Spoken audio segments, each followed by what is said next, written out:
வணக்கம் துலாம் ராசி நண்பர்களே. மாசி மாத கிரக நிலைகளை ஆராய்ந்து பார்க்கும் பொழுது மாத தொடக்கத்தில் உங்கள் ராசிநாதன் சுக்கிரன் புதனுடன் இணைந்து புத சுக்கிர யோகத்தை உருவாக்குகிறார்.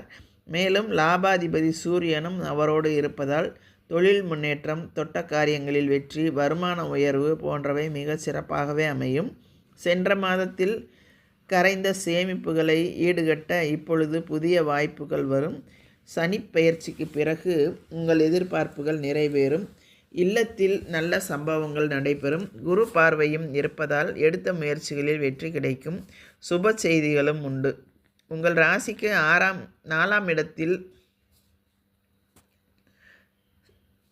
உங்கள் ராசிக்கு 4ஆம் இடத்தில் சஞ்சரித்து வரும் செவ்வாய் 21/2/2026 அன்று 5ஆம் இடத்திற்கு செல்கிறார்.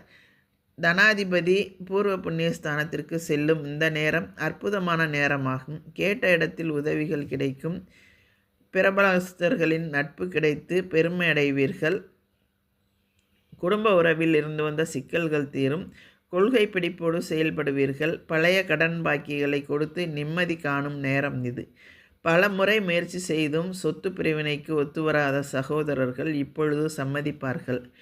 உங்கள் ராசிக்கு 5ஆம் இடத்தில் சஞ்சரிக்கும் சுக்கிரன் 3/3/2026 அன்று 6ஆம் இடத்திற்கு வரப்போகிறார். மேலும் அவர் அங்கு உச்சம் பெறுகிறார். உங்கள் ராசிநாதன் உச்சம் பெறுவது யோகம்தான். ஆரோக்கியம் சீராகி ஆனந்தப்படுத்தும். பண நெருக்கடிகள் அகலும்.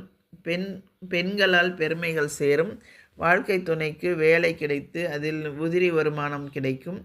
ஆடை ஆபரண சேர்க்கை அதிகரிக்கும். வெளிநாடு சென்று பணிபுரிய நினைப்பவர்களுக்கு நல்ல சந்தர்ப்பங்கள் தேடி வரும். உங்கள் ராசிக்கு 5ஆம் இடத்தில் உள்ள சனி பகவான் 6/3/2026 அன்று 6ஆம் இடத்தில் சஞ்சரிக்கப் போகிறார். 6இல் சனி வருவது நன்மைதான். உங்கள் ராசிக்கு பூர்வ புண்ணியஸ்தானத்திற்கு அதிபதியானவர் சனி. அவர் ஜீவனஸ்தானத்தில் சஞ்சரிக்கப் போவதால் தொழில் மற்றும் உத்தியோகத்தில் எதிர்பார்த்த நற்பலன்கள் கிடைக்கும். இழப்புகளை ஈடு செய்ய புதிய வாய்ப்புகள் வரலாம்.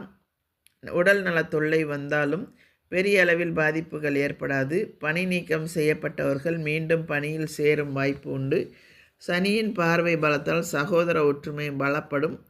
வழக்குகள் சாதகமாக முடியும்.